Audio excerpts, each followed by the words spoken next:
Assalamualaikum warahmatullahi wabarakatuh. Di dalam Quran disebutkan bahwa bumi dihamparkan seperti karpet.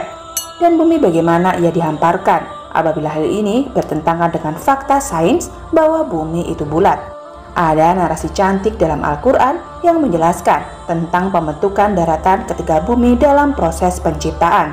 Al-Ghoshiyah ayat 18-20 berbunyi, dan langit bagaimana ia ditinggikan, dan gunung-gunung bagaimana ia ditegakkan, dan bumi bagaimana ia dihamparkan. Ayat ini menceritakan bagaimana bumi diciptakan, bukan kun fayakun langsung jadi, seperti simsalabim langsung ada, melainkan melalui proses yang dari situ manusia bisa belajar dari Al-Quran, petunjuk umat manusia. Permukaan bumi berisi batuan panas dan lahar dengan letusan gunung berapi aktif di sana-sini. Ilustrasi yang menggambarkan permukaan bumi saat itu seperti neraka. Ketika sudah berkurang rewelnya, gas-gas yang keluar dari gunung berapi itu tertahan oleh gravitasi bumi. Dalam gas itu juga terkandung uap air, atmosfer, dan lautan mulai terbentuk. Asal-usul lautan di bumi adalah kondensasi uap air atau ditambah dengan air dan es yang dibawa oleh asteroid, protoplanet, dan komet. Efek rumah kaca dari atmosfer menahan lautan dari membeku. Pada 3,5 miliar tahun yang lalu, medan magnet bumi terbentuk. Hal ini membentuk mencegah atmosfer terlepas oleh sapuan badai matahari. Menurut salah satu teori, sekitar 3,2 miliar tahun yang lalu, bumi tertutupi oleh samudra raksasa. Tak ada daratan yang tampak, kemana mata memandang hanya ada air dan langit. Belum bisa disebut bumi yang terhampar, karena bumi atau daratan bumi tercipta ketika cairan panas di lapisan terluar permukaan bumi mendingin, kemudian membentuk massa padat. Perlahan massa padat yang terbentuk itu muncul ke permukaan air seperti proses pulau baru yang terbentuk oleh gunung api bawah laut. Kerak bumi mulai dihamparkan, lempeng-lempeng tektonik berjalan sesuai dengan apa yang digariskan kepadanya. Daratan pun mulai terbentuk. Daratan-daratan itu dibentangkan hingga membentuk superkontinen. Jumlah pasti dari superkontinen masih diperdebatkan. Tetapi menurut Encyclopedia of Geology, berikut ini ada 5 superkontinen yang diakui. Kinorland 2,7 hingga 2,5 miliar tahun yang lalu. Nuna Colombia 1,6 hingga 1,4 miliar tahun yang lalu. Rodinia 950 hingga 800 juta tahun yang lalu. Panotia 620 hingga 880 juta tahun yang lalu. Pangea 325 hingga 175 juta tahun yang lalu. Menurut teori, siklus pecah dan menyatu ini terjadi karena subduksi yang terjadi ketika lempeng tektonik bertemu satu sama lain. Daratan luas ini adalah Al-Ard, dihamparkan pada permukaan planet. Sekarang kita kembali ke ayat Al-Quran. Langit ditinggikan pada ayat ke-18 setara dengan bahasa modern, yaitu atmosfer terbentuk. Gunung-gunung bagaimana ia ditegakkan, seperti ilustrasi gunung bawah laut. Akarnya menguat di kerak bumi, stabil dan mengikuti lempengan tektonik. Dan bagaimana bumi dihamparkan adalah pembentukan daratan, sehingga menjadi benua bahkan superkontinen yang sangat luas. Kata Al-Ard pada ayat ini berkaitan dengan daratan luas. Daratan bumi dan planet bumi dibahas secara berbeda. Bumi sebagai planet tidak cocok menggunakan kata ardi dalam bahasa Arab, tetapi lebih cocok menggunakan kata arsi. Pernahkah kalian merasa kalau ada banyak kesamaan antara kata dalam bahasa Inggris dan Arab, seperti Firdaus dengan paradise, sofa dengan sofa, kondi dengan candy, sukar dengan sugar, kotun dengan katun, kafir dengan cover, art dengan earth, arsi dengan arch. Secara etimologi memang terlihat jauh, bahasa Arab dan Inggris tidak serumpun pada pohon basah. Tetapi adanya jalur perdagangan masa lalu, kemudian pertukaran peradaban di abad pertengahan, membuat banyak bahasa saling meminjam kata. Latinisasi atau romanisasi mentransformasi beberapa huruf hijaiyah. Hal ini terjadi di negara yang tak tersentuh bahasa Arab seperti Inggris dan Perancis. Arsi menjadi art bisa terjadi karena romanisasi ini. Ditambah lagi penyebaran bahasa melalui lisan dan pendengaran secara sistem penulisan aksara juga berbeda. Kata arch banyak muncul dalam bahasa Inggris dalam bentuk asli maupun turunannya, seperti dalam march yang bahasa Indonesianya adalah busur dan bisa diartikan bangunan melengkung. Contoh Arc de Triomphe yang ada di Paris dan beberapa bentuk maupun bangunan yang melengkung. Kata turunannya bisa kita lihat pada kata-kata arsitektur, desain bangunan, arsip, ruang penyimpanan terjaga, dan lain-lain. Bentuk umum arch adalah seperti ini, ada 2 tiang dan lengkungan di bagian atas. Biasa diletakkan pada gerbang menuju suatu area atau kawasan melewati arch, seperti melintasi masuk dari satu tempat ke tempat yang lain. Desain arch berkembang dari yang awalnya 2 dimensi seperti gerbang, kemudian berevolusi menjadi 3 dimensi dengan bentuk seperti kubah atau potongan bola, seperti yang terpasang di Masjid Umat Islam dan kubah Taj Mahal, atau bentuk seperti kanopi berupa lorong panjang setengah tabung dengan sisi lingkaran terpotong. Selain terkait arsitektur, kata arch juga digunakan pada awalan seperti archangel dan archiepiscop yang berarti kepala utama, chief principal atas suatu kawasan. Kepala ini bertugas menjaga memastikan wilayah yang ia pegang aman dari gangguan pihak luar. Para arch ini menjadi pimpinan wilayah yang ia pegang.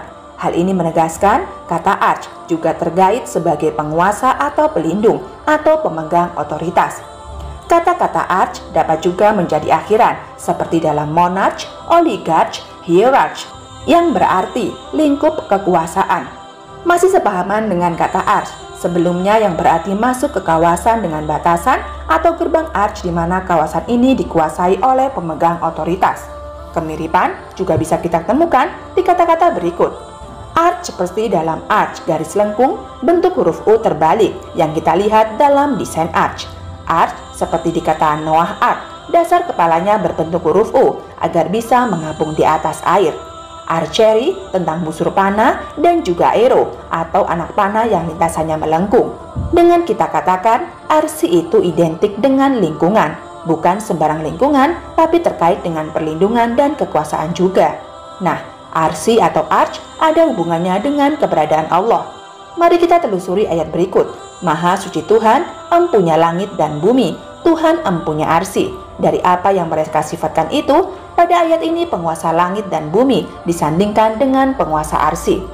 Hal ini bukan berarti ada 2 penguasa, tetapi saya maknai bahwa ada satu penguasa, di mana kekuasaannya adalah merujuk hal yang sama. Jadi, arsi adalah kesatuan langit dan bumi. Dengan kata lain, arsi bisa kita maknai sebagai langit atmosfer dan daratan bumi. Sehingga bisa disimpulkan bahwa arsi adalah planet bumi mulai dari atmosfer termasuk isi di dalamnya. Di ayat lain seperti dalam surat Ar-Ra'd ayat 2 dan Luqman dan surat Luqman ayat 10, Allah menegaskan bahwa langit diciptakan tanpa tiang. Kalau kita lihat desain art 2 dimensi ini, ada tiang di 2 sisi dan lengkungan pada bagian atas. Namun langit tanpa tiang berarti full art, hanya ada lengkungan semata. Manusia yang berada di bawah langit hanya bisa melihat langit tanpa tiang. Kalau dilihat secara penampang vertikal, atmosfer ini akan selalu terlihat melengkung dimanapun titik manusia berada. Hal ini sekaligus membuktikan bahwa bentuk bumi adalah bulat. Teori bumi datar dengan teori kanopinya membutuhkan tiang untuk menyangga langit.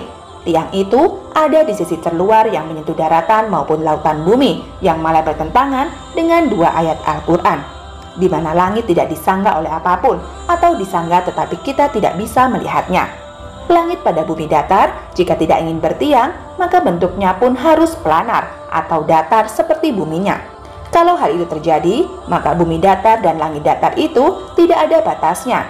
Ketika kita sudah membuktikan bahwa planet bumi itu adalah arsi, maka pertanyaan berikutnya adalah terkait keberadaan Allah. Ayat-ayat terkait biasanya ada kata istiwa yang secara umum diartikan menuju atau bersemayam, dan Allah yang secara umum diartikan di atas. Mari kita cek ayat Al-Qur'annya. Al-A'raf ayat 54 mengatakan, sesungguhnya Tuhan kalian ialah Allah yang telah menciptakan langit dan bumi dalam 6 masa lalu. Dia istiwa arsi. Ini dia menutupkan malam kepada siang yang mengikutinya dengan cepat. Untuk memahami kata istiwa, kita bisa cek ayat Al-Quran lain. Mari kita telaah Al-Baqarah ayat 29. Dialah yang menjadikan segala yang ada di bumi untuk kalian, dan Dia istiwa pada langit lalu menyusunnya dijadikan 7 langit, dan Dia maha mengetahui segala sesuatu. Pada ayat ini, istiwa tidak diartikan bersemayam. Kementerian Agama mengartikannya menuju. Dari sini kita bisa tahu kalau satu kata bisa berbeda arti. Kita tidak perlu mempermasalahkan artinya dulu, tapi kita bisa tangkap pada proses pembuatan atau penyusunan 7 langit. Saat ini manusia mengklasifikasikan langit atmosfer dunia menjadi 6 tingkatan. Kita masih belum tahu apakah pembagian ini yang dimaksud oleh Allah atau bukan. Allah maha mengetahui tentang ini. Tugas kita adalah mencari ilmunya. Setidaknya kita mendapat gambaran langit atmosfer bumi pun ada susunannya. Dan ini antara temuan sains dan apa yang dinyatakan oleh ayat Al-Quran. Kembali lagi pada proses istiwa pada langit. Lalu menyusunnya, proses yang Allah lakukan adalah menyusun langit menjadi 7 langit. Kata menyusun dan kata istiwa memiliki akar kata yang sama, yaitu sin, waw, dan ya. Dalam Kamus Habib Kantonis Salmoni, kata ini memiliki arti keseimbangan simetris, dibuat seragam, disempurnakan bentuknya. Dalam kamus yang sama, kata istiwa berarti the equator, the equinox, equality, equity, finance, rightness, maturity. Masih di kampus yang sama, foto alis dewa berarti the equator, the equinox, garis yang membagi bumi menjadi 2 bagian sama rata seimbang. Di sini kita bisa mendapatkan gambaran ketika Allah istiwa pada langit dengan membuatnya menjadi 7 tingkat. Dia membuat simetris lingkungan langit menjadi bentuk seperti bola yang berlapis-lapis. Allah menyusun membentuk arsi atau planet bumi tersusun rapi, mulus dan halus. Pada bagian langit atau atmosfernya berbentuk simetris. Dilihat dari sisi manapun, yaitu bentuk bola atau seragam. Susunan lapisan atmosfernya. Proses ini terjadi ketika penciptaan planet bumi. Arsi berupa planet bumi ini kemudian menjadi sawah atau stabil mandiri, bisa bekerja sendiri menjadi sebuah biosfer, ekosfer yang harmonis di bawah naungan atmosfer. Kata-kata sphere pada biosfer, ekosfer, dan atmosfer diambil dari kata sphere yang berarti bola. Sama seperti arsi yang merupakan lingkungan dibentuk istiwa atau simetris, dilihat dari berbagai sudut. Kestabilan ekosistem planet bumi ini terjaga. Dialah yang menjaga kestabilan planet kita. Dia istiwa. Lalu di manakah Allah? Tidak ada hubungannya keberadaan Allah dengan arsi. Allah tidak terikat ruang. Jawabannya Allah ada bersama kita. Dia lebih dekat dari urat leher kita. Dan sesungguhnya kami telah menciptakan manusia dan mengetahui apa yang dibisikkan oleh hatinya.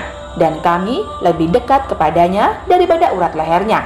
Dan dia bersama kamu di mana saja kamu berada. Dan Allah maha melihat apa yang kamu kerjakan. Saya garis bawahi, dia bersama kamu di mana saja kamu berada. Apa bukti lainnya yang lebih meyakinkan kalau Allah bersama kita?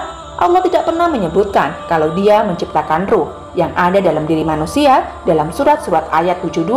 Ketika Allah berkata kepada malaikat akan menciptakan manusia dari tanah, Allah mengatakan, maka apabila telah kusempurnakan kejadiannya dan kutiupkan roh ke dalamnya, tunduklah kamu kepadanya dalam keadaan bersujud. Dengan kata lain, roh itu tidak sama dengan benda-benda yang lain yang diciptakan Allah karena roh itu ditiupkan. Maka dengan ini kita baru saja memahami apa sebenarnya yang dimaksud innalillahi wa inna ilaihi roji'un. Kesimpulan dari video ini hanyalah hipotesis dari banyaknya hipotesis-hipotesis yang beredar, yang mana yang benar hanya Allah yang maha mengetahuinya. Mohon maaf kalau pembahasan ini makin melebar, dan kita sambung di tema video berikutnya. Wabillahi taufik wal hidayah. Wassalamualaikum warahmatullahi wabarakatuh.